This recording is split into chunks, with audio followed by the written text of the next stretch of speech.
Content note: the romance of a rogue contains unhealthy relationship dynamics and the romanticization of stalking. Listen at your own risk. Hi, I'm Morgan, and today I'm excited to read to you from The Romance of a Rogue by Ruby M. Ayres. Chapter 1. The rogue came out of prison on a morning when the sky was blue, and April sunshine flooded the ugly gray pile of buildings in which he had passed the best 6 years of his life. He had vanished from the world a young man in the prime of life, tall, handsome, and full of the joy of living, and he came back to it with ugly lines of resentment in his face and bitterness in his heart. There was a chill east wind blowing in spite of the bright sunshine, and the rogue shivered and turned up the collar of his ready-made coat as the gates of the prison were flung wide for him to pass out, and the warder gave him a last friendly nod, in which there was a queer trace of embarrassment, as he said awkwardly, "Well, good luck." The rogue stared at him, not answering. Then a twisted smile crossed his face, and he laughed shortly as he turned on his heel and walked slowly away down the road. Good luck! The words seemed to follow and mock him, deepening the bitterness of his heart and adding to a sense of outrage. The 6 best years of his life were gone, torn ruthlessly from him while he pined behind prison walls as a common criminal, a man whose hand no one would ever again wish to take in friendship. The lines in his face hardened brutally as he trudged forward. The world had robbed him of something which he could never regain, and he would not forget it. He would have his revenge. He would pay back measure for measure, pressed down and flowing over. 6 years! 6 priceless summers and winters. 6 such April months as this had come and gone, while he lay rotting in prison for a crime which he told himself had been no crime because the victim had so well deserved to meet his death. But although they had brought it in as manslaughter, and had agreed that his intention had not been to kill, the smug-faced set of humbugs who had constituted his jury had taken into consideration the series of events leading up to that tragic culmination, and had condemned him to this living death. Manslaughter. An ugly word, and a verdict which the ungenerous world said had only been passed because he was a man of good family, with a rich and influential brother. The rogue's mind traveled back to the first days of his incarceration, to his despair and frenzy when he realized the full meaning of his sentence. He could smile cynically now with those memories, could laugh at himself for the tears he had shed, for the nights he had lain awake in torment, finally falling asleep, only to waken once more with a scream, to fight his battles over again. It was Charmian who had finally killed his despair and rebellion. He had at least to thank her for that, and for the sullen resignation and resentment into which he had slowly fallen, until now his heart was cased about with lead, and his mind had grown to be a hard, cunning thing, suspicious of everything, trustful of none. And Charmian had done this for him. The girl he had adored, and for whom he would once have given his life, had killed the last spark of remorse and nobility that had remained in him, and which might in the end have proved his salvation. She had been ill when they took him out of the world, too ill, they said, to come and say goodbye, or even to write him a word for forgiveness, too ill to answer the last passionate appeal he had made to her, until that never-to-be-forgotten morning 4 weeks afterwards, when a letter addressed in her beloved handwriting was brought to him. Even now, though it was 6 years ago, he could remember the thrill that had passed through him as he held the envelope in his shaking hands, could recall the agony of relief that had brought the scalding tears to his eyes as he drew out the letter, which was to save or ruin him forever. And this is what she had written. "I have done with you. I pray God that I may never see your face again." A man had died in the rogue's cell that night, and in his place had been born the convict who now shuffled along the road through the April sunshine. Pictures of the past stole furtively before his eyes, little silhouettes drawn in lines of fire. 6 years ago. The rogue drew a deep breath, and his lips compressed themselves into a harder line as he realized how much must have happened in the world since then. People had died and been born, and other poor devils had sat, as he had, in a stuffy courtroom with myriads of unfriendly eyes upon him, listening to a sentence which to him had been worse than death. He wondered if Charmian had changed very much. He could remember every curve of her face still, every expression of her eyes. The passing of time, which renders most pictures less clear and indistinct, had kept hers fresh and perfect before his eyes. The memory of her had ceased to be a pain, unless rage and resentment can be called pain. But the memory of the man who had cheated and ruined him, and who had finally driven him to commit murder, had remained a pool of hatred in his heart, still and immovable through all the years. That someday they would meet again, and that justice would still be done, was the sole hope left to him. It had kept him alive and sane. It had saved him from something deeper than despair, and had earned for him in prison the reputation of a repentant sinner. The Chaplain, worthy fellow, had taken to himself all the credit for the rogue's improved behavior, had believed that his innocuous ministrations had been responsible for his ultimate resignation to his punishment. He would indignantly have repudiated it had anyone told him that it was hatred and the hope of revenge alone which had kept the rogue from open revolt. And now it was at an end. The prison gates had opened to let him out, and had closed behind him again. He was a free man, free to go where he pleased. And where was there for him to go? God alone knew, and God was far enough away from the rogue's thoughts, even though the sunshine was warm on his face and the sky blue overhead. But for the little pool of hatred in his heart, he was numb to all feeling. When presently he reached the station, he took a ticket to London because he did not know where else to go. He found a seat in an empty third-class compartment, and because the bright sunshine hurt his eyes, he put up a hand and jerked down the blind of the window against which he sat. Then he leaned back and closed his eyes. But he could not sleep. The wheel of thought turned ceaselessly in his brain. What could he do? Where could he go? He had heard nothing of his people for years. For them he had ceased to exist that last day in court. He could still remember the hatred in his brother's eyes, and the deadly unforgiveness, when their glances had met for the last time across that crowded courtroom. No hope of a friendly hand from him, or from anyone else in the world, and a sudden fear of his newly acquired freedom stirred for the first time in the rogue's heart. What could he do with freedom now it was his? Which corner of the earth would give him friendly sanctuary? He opened his eyes with a little nervous jerk upon a photograph on the wall opposite. A backwater. Wargrave. No need for him to read the name written beneath. He knew every detail of that picture by heart, every tree, every bend in the river. He and Charmian had spent so many happy days there, had laughed and made love beneath the overhanging willows, and had looked forward to a future that was to have been one long holiday spent together. Out of the past little pictures of her came stealing, shyly at first, as if not sure of a welcome, but then faster and more thickly. Charmian in her white frock, lying back in the punt, one slim hand dabbling in the water. Charmian in her ball finery, with shining eyes and lips tremulous from her Charmian in her ball finery, with shining eyes and lips tremulous from his kisses. Charmian running down the stairs of her father's house to welcome him. Charmian with her violin, her face subdued, tender. That was how he had loved her best. Charmian as she had looked that last night before the blow fell. I love you. Years since he had thought of her whispered words, but today, as he sat staring at the picture of the winding river and bending willows, her voice seemed to steal to him across the chasm of shame dividing them, with even greater sweetness than he had remembered. The rogue clenched his teeth and, leaning forward, let the window down with a jerk. He was a fool to allow his thoughts to wander back. The past was dead as his youth, and the last hope of salvation of which she had so ruthlessly robbed him. I have done with you. I pray God that I might never see your face again. That had been the end of her boasted love. It was for those words that he had chosen to remember her all these years. The train slowed down a little, and the rogue passed a shaking hand across his eyes and looked out of the window. They were on the outskirts of London now. The fields and the trees had given place to streets and houses, and presently the sun shone down on the murky waters of the Thames and the grey buildings of Westminster. London! The rogue pulled his cap down over his eyes nervously. Would he be remembered?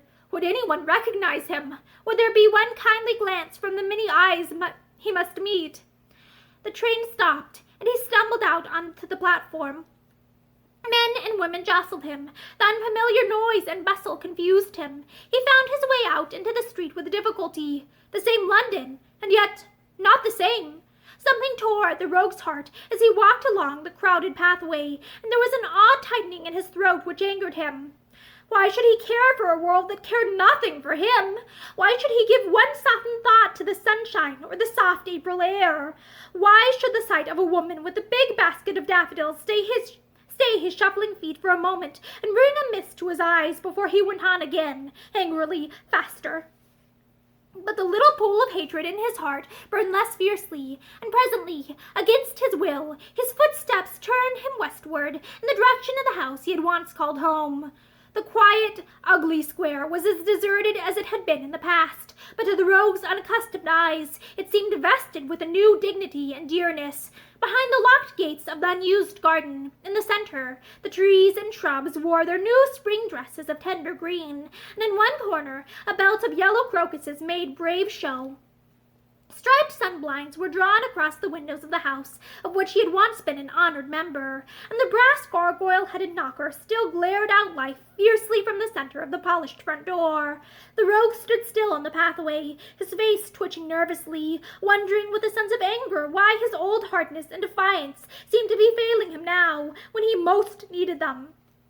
He had so often visualized this moment, the confusion and consternation his reappearance would cause. It had given him the keenest satisfaction to picture his brother's dismay when they stood face to face again. But now all that seemed changed, and for the first time for 6 years the rogue knew the meaning of shame as he stood there in the sunshine, his hands deep thrust into the pockets of his shabby overcoat. Shame for what he had done, shame for the shame he had brought on others. Another moment, and he would have turned away had not the door of the house abruptly opened, and a man come out onto the steps. He was a tall man, as tall as the rogue, and similar in build, and he was smartly dressed in a gray lounge suit and a soft hat, and he came down the wide steps hurriedly, pausing uncertainly when he saw the rogue, and for an instant the two men looked at one another in silence till the hot blood beat into the elder man's face, and he caught his breath sharply. "My God! You!" The rogue laughed. "Yes." His heart hardened again as he saw the bitter anger in his brother's face. Here was the first roll of the drums, the warning of all that he would have to face in the future. "Well, what do you want?" The question came sharply, and the rogue's face seemed to fold up into ugly lines as he answered as brusquely, "Nothing from you, unless you can give me Hardingham's address." A look of relief flashed into his brother's eyes. "I can't. I've heard nothing of the fellow for years. He's gone to the devil, I should think, and I can't understand you being anxious to renew friendship with him," he added with a sneer. The rogue made no reply. He was contrasting his own circumstances and appearance with that of the man before him, and he was hating him for his look of righteous respectability and smug prosperity, hating him for his contempt and unforgiveness. A car turned the corner and glided silently across the square, and Edward Lowry looked after it uneasily. "I must be getting along," he said. "If there's anything you want, in reason." "There isn't." A moment's silence followed. Then the elder man said again with a touch of anger, "Why have you come here? I should have thought you would have been glad to keep clear of London, if a passage to the colonies is any good to you." The rogue turned on his heel and shuffled away without answering. And now the little pool of hatred in his heart was like molten fire scorching his soul. He had gotten no more than he had expected, and yet he felt mad with rage as he went blindly on, looking neither to the right nor the left.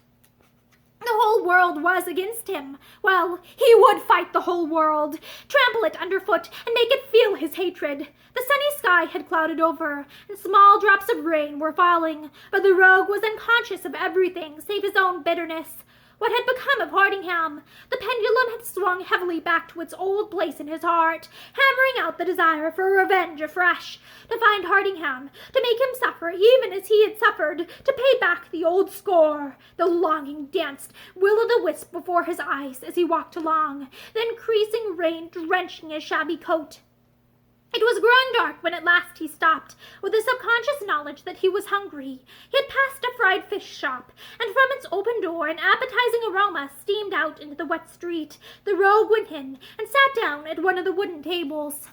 Presently, a large plate of fish and chip potatoes stood before him, and he ate hungrily. When it was finished, he felt better and more able to face the future calmly. He had hardly any money. He had sold all his worldly possessions 6 years ago to try and save himself from the punishment which in his heart he had known to be inevitable from the first moment of discovery. He turned the contents of his pocket out upon the table before him. 18 shillings, his discharge, a last kindly meant letter from the optimistic Chaplain, which he had not even troubled to read, the stump of a pencil, and a package of cigarettes which the friendly warder had pushed awkwardly into his hand at parting. They were the sum total of his worldly goods, he who had once been a rich and sought-after man. He searched back painfully into the past in the vain endeavor to find some remaining asset which could be capitalized, but beyond the memory of a few worthless shares there was nothing, and his brother's words came back to him with their angry condescension. "If a passage to the colonies is any good to you—" The rogue clenched his hands. He would die sooner than accept help from Edward. He would make his own way, unaided, or go under. He paid for his supper and went out again into the street. The rain was pouring down now, and the wind blew keenly. The rogue shivered. He looked up and down the street with a growing sense of desolation, and his eye caught the lights of a saloon bar on the other side of the road. He crossed over and peered through the half-closed door. It looked warm and comfortable enough inside, and there were sounds of laughter and cheerful voices. The rogue pushed open the door and walked in. A woman with yellow hair was serving drinks to some men who stood at the counter. She paused for a moment to stare at the rogue as he made his way past her to a bench by the fire. Then she said something in an undertone to one of the men and giggled. The rogue held his chilled hands to the fire. His wet coat steamed in the sudden warmth, and a man on the other side of the hearth, after eyeing him for a moment in friendly fashion, said, "What night, sir?" The rogue started, and the color rushed to his pale face.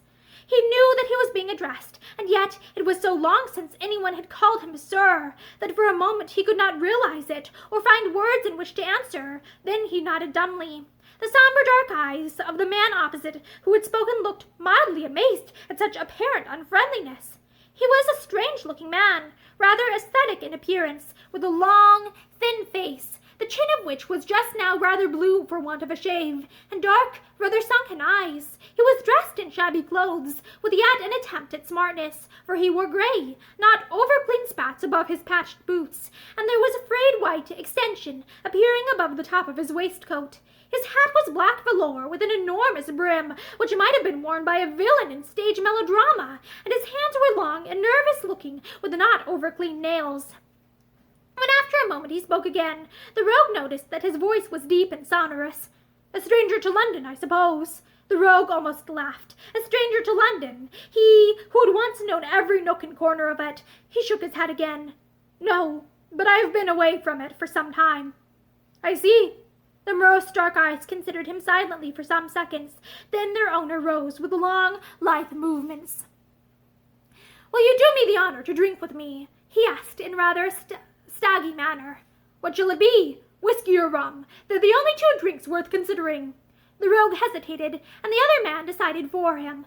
"Rum is the best thing for a man as wet as you are." He went over to the bar, and presently returned with 2 steaming tumblers. He gave one to the rogue, and sat down beside him on the bench in confidential fashion.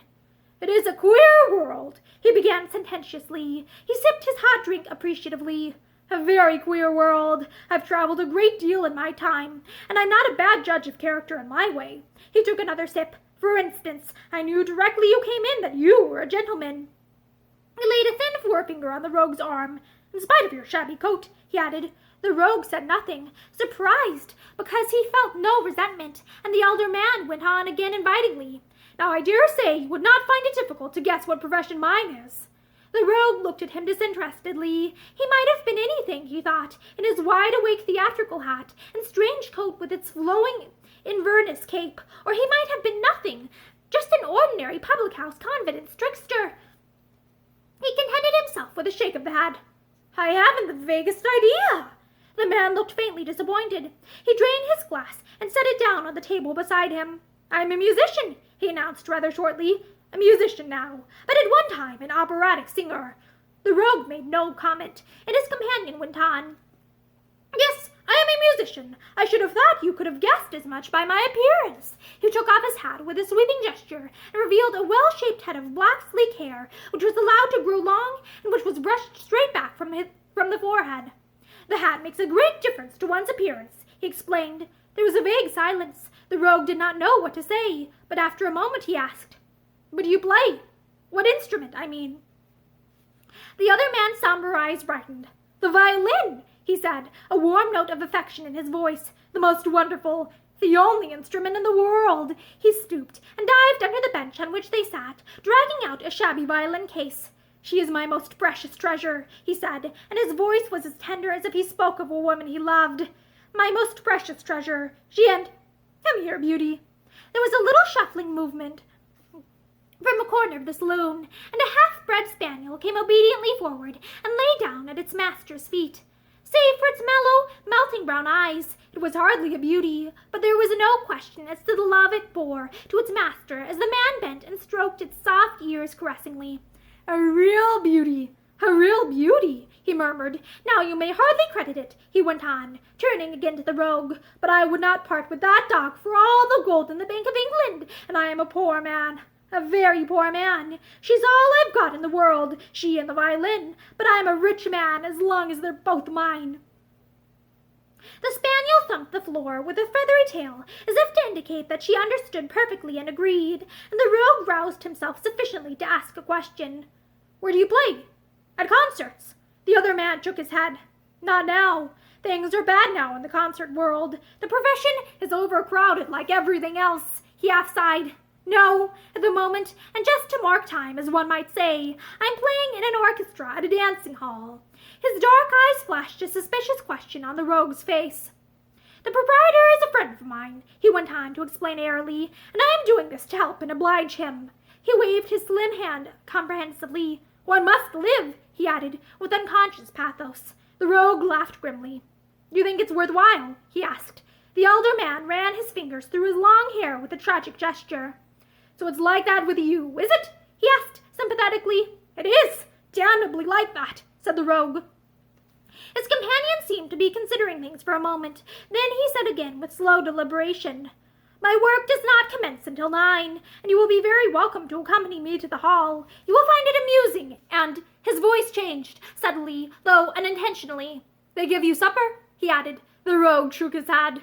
"I'm much obliged to you, but dancing's not in my line. Besides," he laughed drearily, "I've got to find somewhere to sleep tonight." "Ah." For some seconds neither of them spoke. Then the elder man said again, "My name is Christopher. John Christopher for my present occupation, but in reality it is something very different. Still, for the moment, Christopher is my name, and I have a room in the Edgware Road. There is only one bed, unfortunately, but if you will take a shakedown on the sofa, you are very welcome." The rogue flushed. "It's decent of you to offer, but—" Christopher drew himself up with dignity. "You're too proud." "Proud?" The rogue laughed. "Do you think a man who's just done 6 years can afford to be proud?" The musician's long, slim fingers slowly caressed Beauty's head for a moment. Then he offered his hand to the rogue. "Bad luck," he said. "But perhaps the sofa will not seem so bad then, after what you have been used to." The rogue turned slowly and looked at him. He could not believe that he had heard aright. Here was the friendly glance he had never expected to meet again. Here, the kindly sympathy. He tried to speak, but his voice failed him, and he hid his face in his hands. Christopher ran his fingers through his long hair again in sympathetic perplexity. Then he leaned forward, took up his own empty glass and the rogue's, and carried them over to the counter to be refilled. When he came back, he patted the rogue's shoulder diffidently. "Drink this. It is nectar for the gods," he said in his deep voice. The rogue looked up and tried to laugh.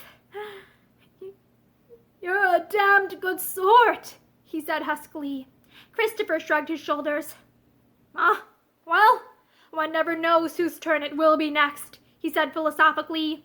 "And it is not every man who has been to prison that deserves to have been there. Well, to the future." He tossed off his drink, smacked his lips in decidedly inartistic fashion, and drew a large silver watch from his pocket. 8 o'clock. Plenty of time yet," "Here, Beauty." He produced a crumbly biscuit from his pocket and gave it to the dog.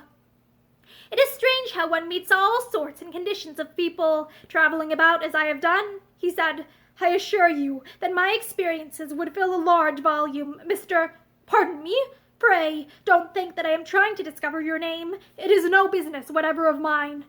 "My name is Lowry," said the rogue, and waited for the look of illumination which he was sure would cross his companion's face.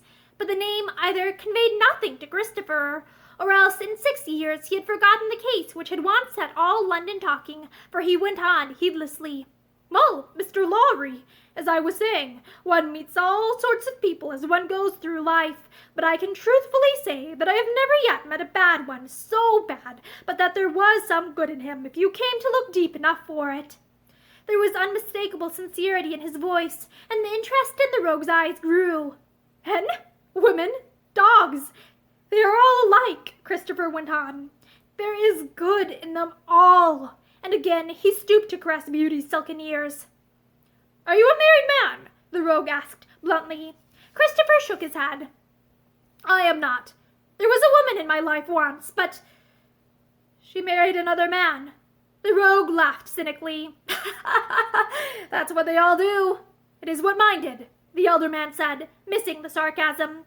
"And she died very soon afterwards." He sighed. "She was happy with him, too. Very happy, and so it made it easier for me." The rogue stared at him. "You're a strange chap," he said at last. "A girl throws you over for another man, and you say you are glad she was happy. Where do you come in?" Christopher shook his head. "I was of no account, as long as things were right for her. A man can always look out for himself and live things down, but women are different. A woman has no right to be unhappy. It's against nature." They sat silent for a little.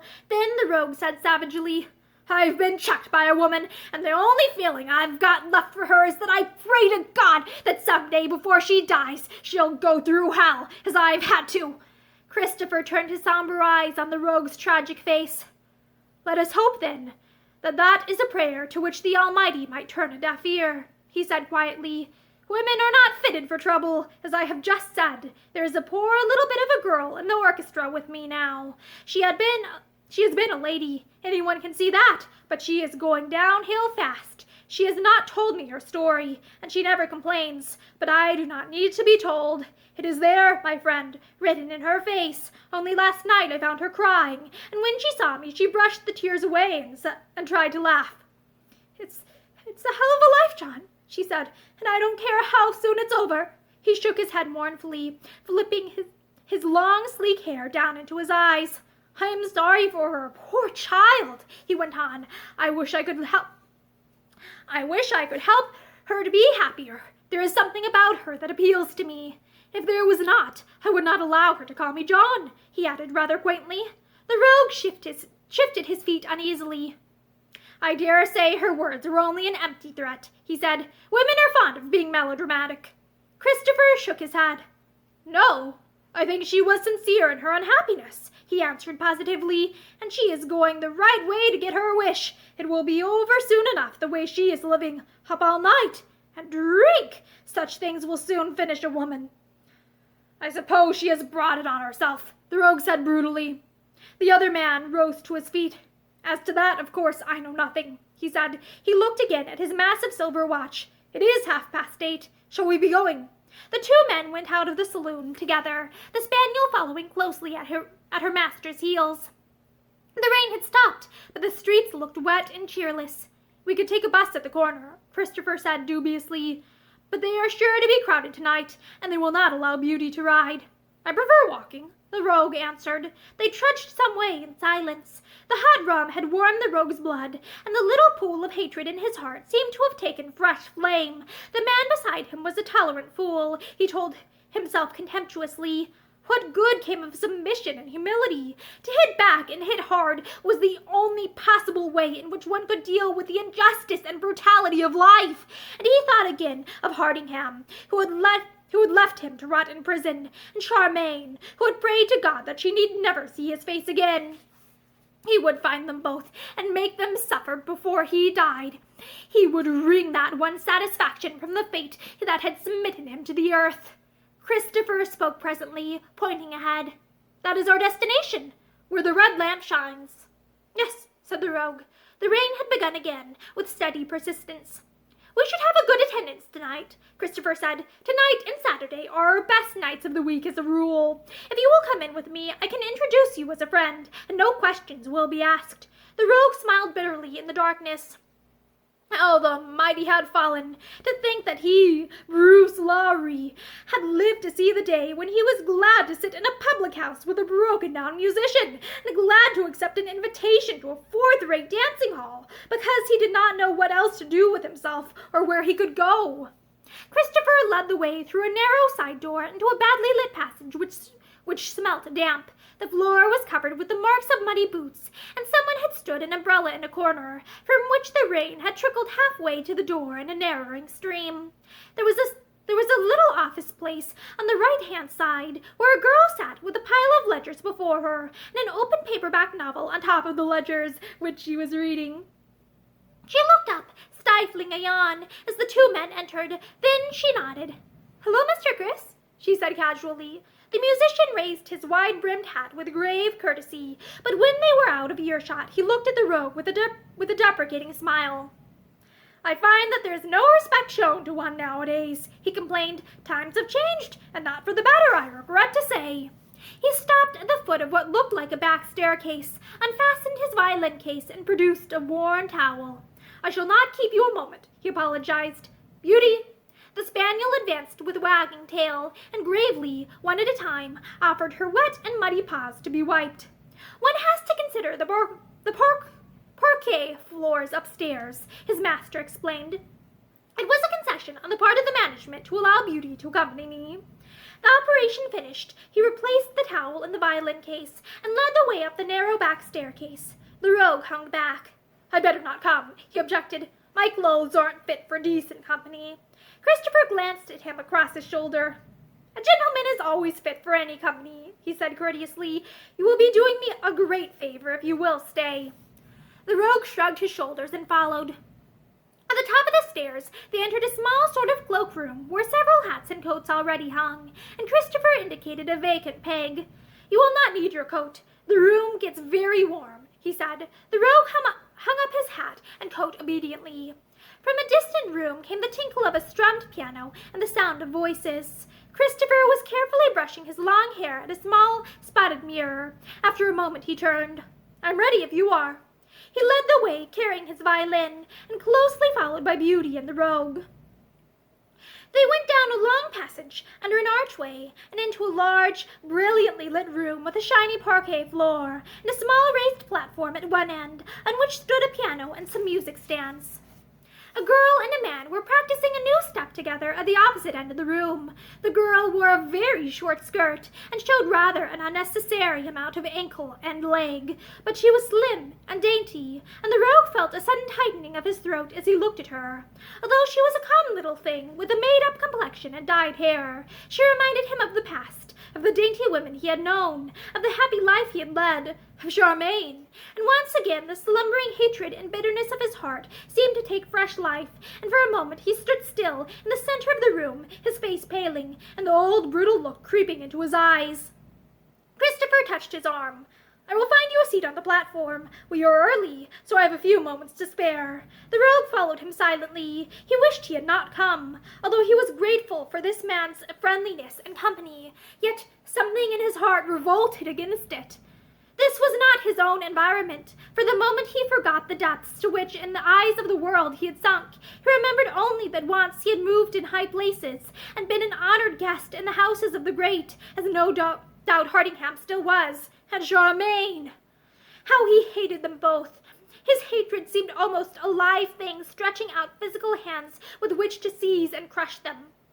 Christopher spoke again. There was a note of complacency in his deep voice, which he strove to cover with elaborate carelessness. Not a bad little place, do you think? A man might do worse while he is marking time for better things." A less shrewd man than Bruce Lowry could have guessed that Christopher had spent the whole of his life marking time. He was one of the world's failures, a man who had always intended to do great things, but never succeeded. He indicated a chair which he had pulled up to the back of the little platform. "If "If you sit here, you will be able to observe without being observed," he said. He took his violin from its shabby case and twanged the strings with caressing fingers. Then he drew the bow across them in a long, lingering touch. Lowry felt as if someone had drawn a knife across his heart, awaking the chords of 1,000 happy memories, and before his eyes rose a picture of Charmian, as he had so often seen her, her head bent over her violin, her eyes dreamy, sweet, and absorbed. 6 years since he had seen her, and somewhere doubtless she was rich and happy, with no time to spare a thought for the man whose heart she had broken. Well, he cared no longer. It would give him only satisfaction now to see fear and pain in her eyes. Christopher was consulting his big silver watch once more. 5 minutes to 9, they should be here. Ah, here comes the little woman I spoke about. I should like to present you, if you have no objection. The rogue rose reluctantly to his feet. He was in no mood to meet strangers. He felt awkward and nervous. All this savoir-faire, which had been one of his charms in the old days, had deserted him during those 6 years of incarceration. He glanced apprehensively across the room at the girl who was coming slowly towards them. She wore a cheaply gaudy evening frock with a lot of spangly stuff on the bodice. Her bobbed hair was obviously Sinead, and the makeup on her face was too badly done to be in the least artistic. There was a worn, wary look about her, too, though she made an effort to smarten herself up when she saw a stranger on the platform with Christopher, and into her eyes came a little inviting smile as she raised them to Lowry's tall figure, and for a moment they looked at one another. It was only for a moment, but long enough for the rogue to live through 1,000 years of torment. The blood hammered in his pulses, blinding and deafening him to everything but the shock and horror in his heart. Those painted eyes were like, and yet so unlike, eyes that had once looked into his. He felt as if he were going mad, when suddenly she burst into shrill, mirthless laughter that seemed to hold no meaning, and yet surely all the meaning of life.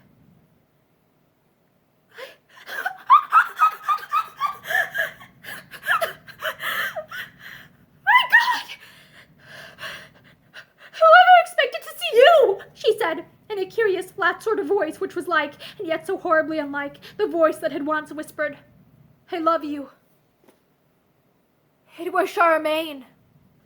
And that is the end of chapter 1 of The Romance of a Rogue by Ruby M. Ayres. I love how she always writes these major plot twists.